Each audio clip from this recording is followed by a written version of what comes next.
No mundo do wrestling, as luzes brilham intensamente.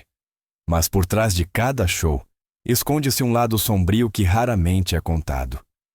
Momentos em que paixão e perigo se entrelaçam inseparavelmente. Hoje, vamos relembrar alguns dos momentos mais trágicos da história do wrestling, nos quais uma última apresentação se tornou uma despedida definitiva. E é exatamente aqui que nossa jornada começa, com o primeiro nome, cujos últimos segundos no ringue ficarão para sempre na memória. Número 1, Albright. Era uma fria noite de janeiro no ano 2000, quando os fãs se reuniram na WCW Arena na Pensilvânia, prontos para uma noite de ação intensa. Entre eles estava Albright, um lutador determinado e promissor, que entrou no ringue com um olhar tranquilo e a postura de um homem que sabia que cada luta poderia ser decisiva. Seu oponente, Lucifer Green, era notório por seu estilo impiedoso e imprevisível. Tudo indicava um duelo intenso, e foi exatamente isso que os espectadores presenciaram. Desde o primeiro segundo, Albright deu tudo de si. Ações poderosas, contra-ataques corajosos, momentos que cativaram o público. Mas então, tudo mudou em um único instante.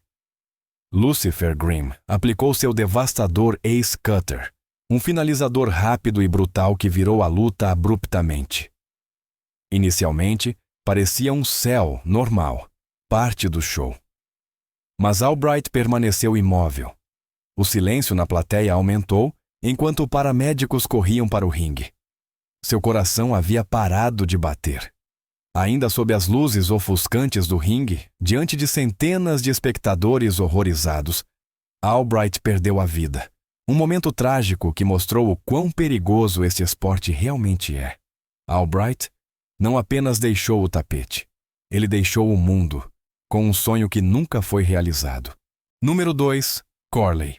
Em 1992, em um pequeno show independente da All Star Promotions, um clima elétrico pairava em uma simples arena rural. Os fãs conheciam muitas das estrelas apenas por pôsteres locais, mas um deles era Corley. Não era um headliner, não era um nome que enchia grandes arenas, mas um daqueles lutadores indispensáveis de que toda pequena promoção dependia. Confiável, trabalhador, pronto para dar tudo de si. Naquela noite, uma caótica Battle Royal estava por vir.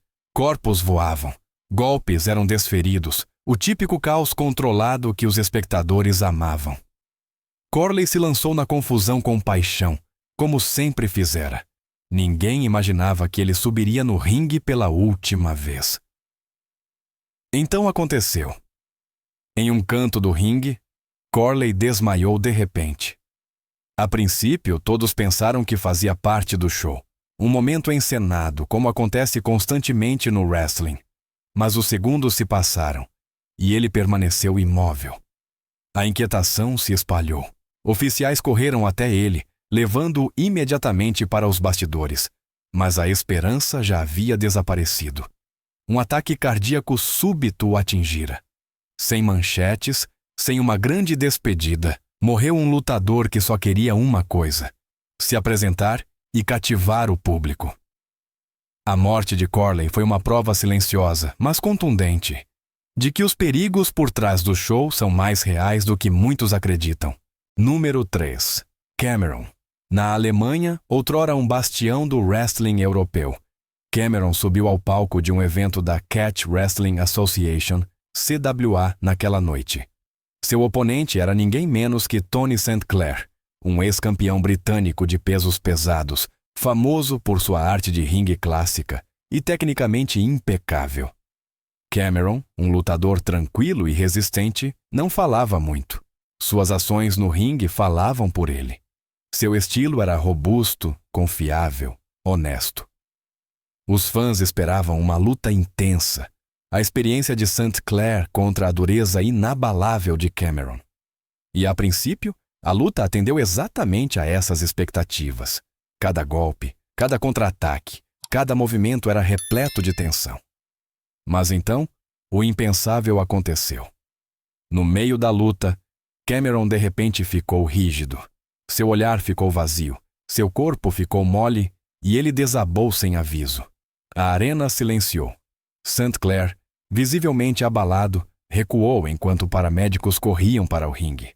Mas toda ajuda chegou tarde demais. Um ataque cardíaco massivo atingiu Cameron. Antes mesmo que o atendimento médico pudesse começar, sua vida se extinguira, no meio do lugar que ele mais amava, o ringue.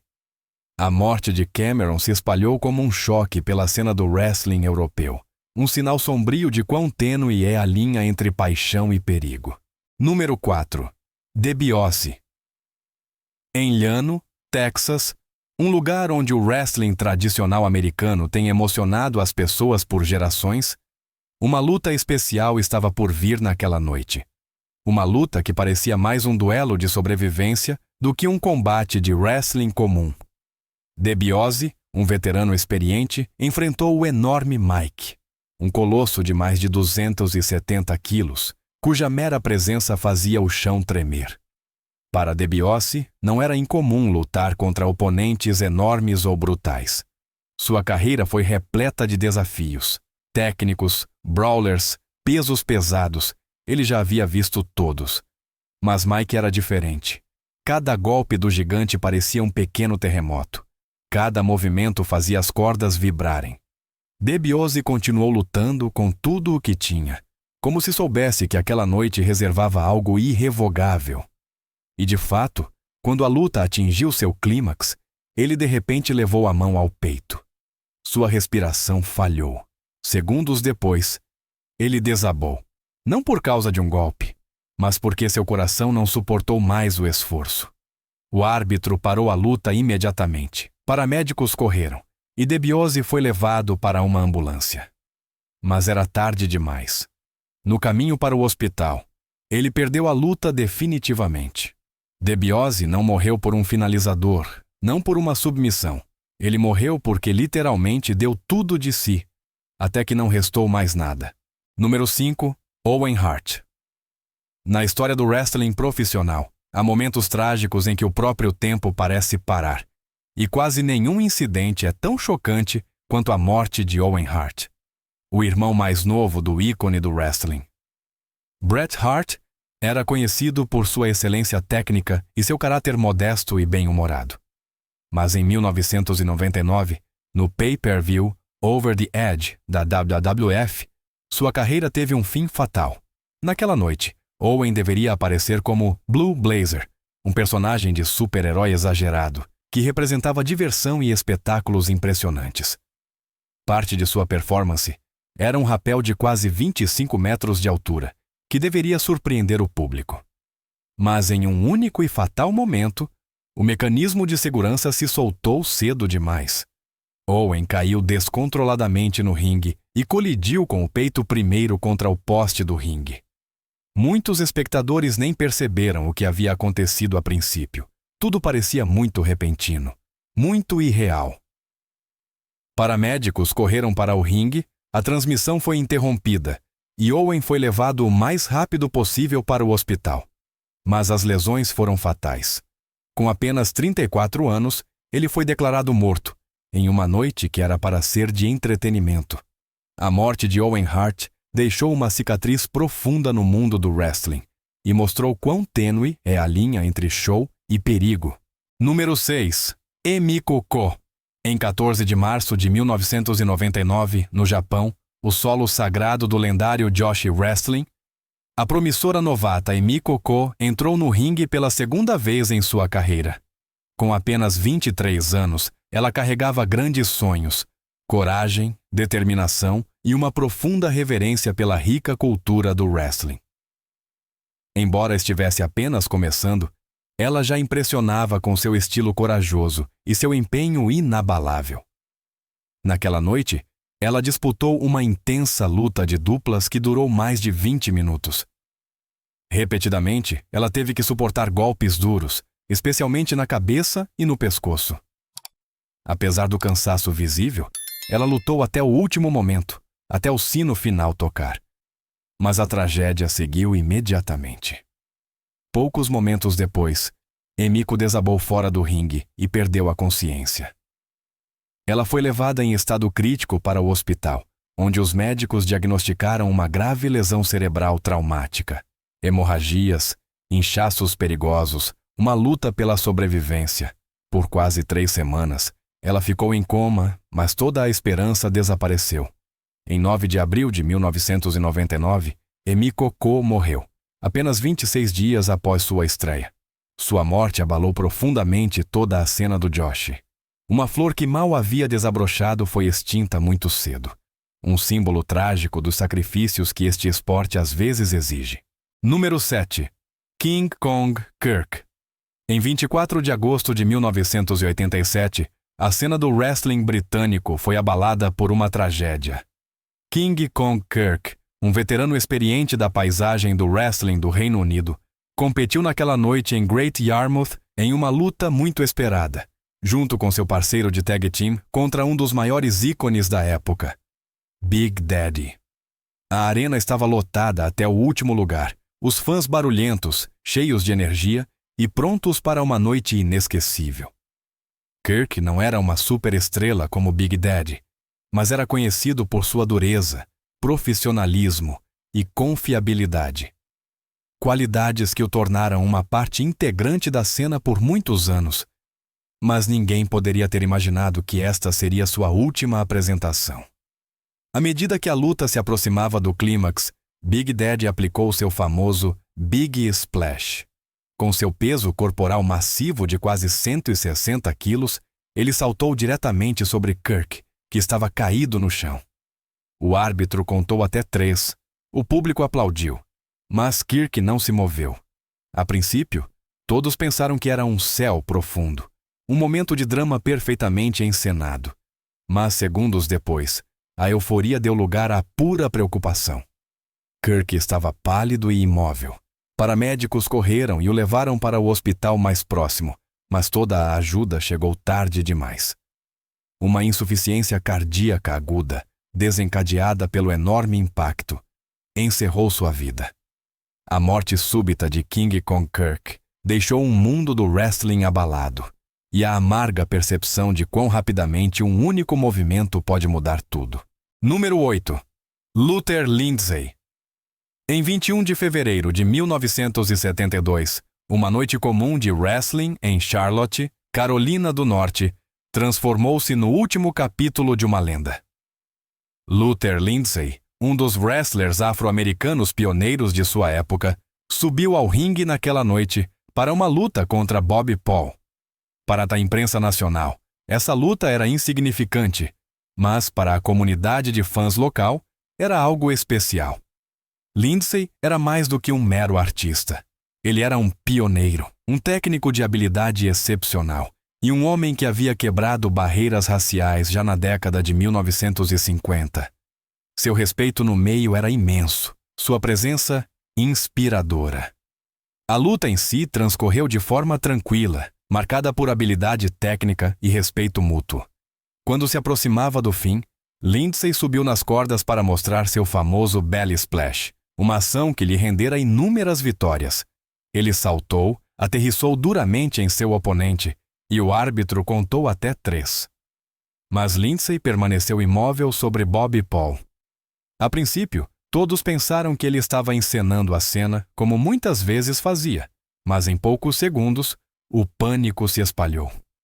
Paramédicos correram para o ringue, mas toda a ajuda chegou tarde demais. Luther Lindsay morreu no tapete, de insuficiência cardíaca súbita. Uma despedida silenciosa e trágica de um homem que havia feito história no wrestling e caiu no auge de seu legado. Número 9. Plum Marico. Em 15 de agosto de 1997, uma arena em Tóquio se encheu de expectativa. Uma luta de duplas de alto nível estava por vir, na qual 4 das melhores wrestlers japonesas se enfrentariam. No meio delas, Plum Marico, uma lutadora popular, conhecida por seu estilo intransigente e, ao mesmo tempo, por sua aura silenciosa e inspiradora, que a tornou um ícone feminista dentro do Joshi Wrestling. Naquela noite, ela formou uma equipe com uma parceira familiar e enfrentou a dupla em torno da lendária Mima Ozaki. A ação foi rápida, dura e implacável, Cada golpe, cada arremesso aumentava a tensão na plateia.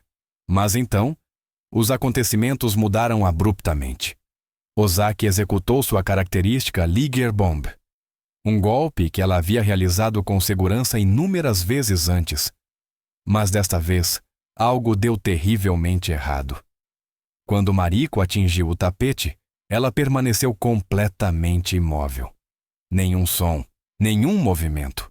O público, a princípio, acreditou que era um céu, como é comum no wrestling, mas poucos segundos depois, a inquietação se espalhou. O árbitro, as parceiras, até as oponentes perceberam que algo estava errado. Paramédicos correram e Mariko foi levada em estado crítico para o hospital. Mas ela entrou em coma imediatamente após o impacto e morreu poucas horas depois. Plum Mariko se tornou a primeira wrestler no Japão a morrer devido a lesões de uma luta. Sua morte deixou um vazio profundo e um legado cheio de coragem e dedicação. Número 10. Mitsuharu Misawa. Em 13 de junho de 2009, na Hiroshima Green Arena, começou uma noite que, a princípio, deveria parecer como muitas outras na carreira de Mitsuharu Misawa, mas se tornaria uma tragédia. Misawa, então com 46 anos, era considerado uma lenda viva do wrestling japonês. Sua dureza inabalável, seu brilho técnico e seus inúmeros títulos mundiais o haviam transformado em um ícone, não apenas dentro do Pro Wrestling Noah, mas em todo o mundo. Naquela noite, ele competiu em uma luta de duplas, ao lado de Go Shiozaki, contra Akitoshi Saito e Bison Smith. A arena fervia. Cada golpe duro e cada contra-ataque eram acompanhados por reações ruidosas dos fãs. Tudo parecia uma luta intensiva habitual. Mas então o impensável aconteceu. Saito executou um belly-to-back suplex, um movimento que Misawa havia visto e sofrido 1000 vezes. Mas com esse impacto, ele desabou imediatamente inconsciente. O árbitro parou a luta imediatamente. Paramédicos correram. E Misawa foi retirado da arena, em um silêncio chocado. Apesar de todos os esforços no hospital, ele não pôde ser reanimado. Sua morte foi um choque para todo o mundo do wrestling e um lembrete chocante dos riscos que até mesmo técnicas familiares podem representar. Mitsuharu Misawa deixou um legado incomparável, marcado por coragem, respeito e dedicação infinita ao esporte. Essas histórias nos lembram que, por trás de cada show, há pessoas com sonhos, paixão e coragem. Os 10 wrestlers que lembramos hoje deram tudo pelo esporte que amavam e muitas vezes pagaram o preço mais alto por isso. Se este vídeo te deu uma nova perspectiva sobre os bastidores do wrestling, então assine o canal e curta o vídeo para não perder nenhum outro conteúdo. Obrigado por ter assistido hoje.